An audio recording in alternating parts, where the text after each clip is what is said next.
название архитектурного сооружения, которое находится при въезде в нашу столицу, город Багаи. Битва поколений название уже говорит о противостоянии между молодежью и взрослыми. Мерится сегодня не силами, а знаниями. Вопросы в интеллектуальной игре на знание истории и культуры своей республики. И кто может знать ее лучше, чем старшее поколение? Это подтверждает их развернутый ответ на вопрос, что изображено на гербе Ингушетии.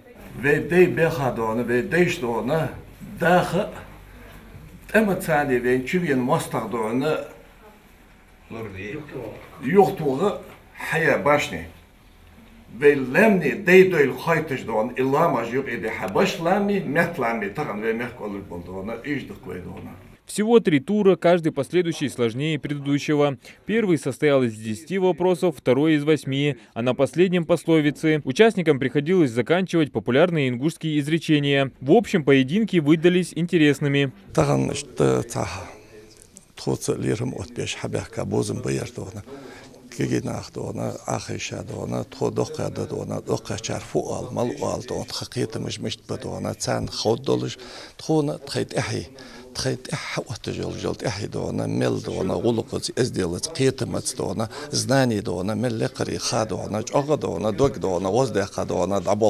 Многое для себя усвоили и студенты. Никакого соперничества. Главное в этой интеллектуальной битве обрести знания. Так выглядит на практике укрепление взаимосвязи между поколениями. Взрослые во время игры даже подсказывали своим оппонентам, делились опытом.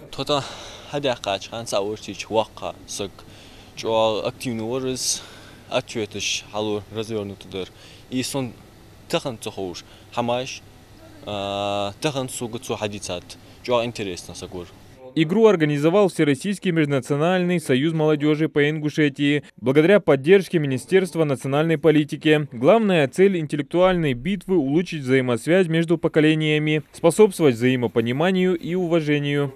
У старшего поколения есть о чем нам рассказать, есть о чем с нами поделиться. И данным мероприятием мы хотели бы как-то разнообразить их проживание на территории Дома ветеранов. И мы надеемся, что это окажется в положительную сторону. Ну и какие соревнования без призов и подарков? Победители, а ими стали старшие, получили свои грамоты и дополнительную порцию уважения от молодежи. Адам Гулоев, Сулейман Костоев, Новости 24.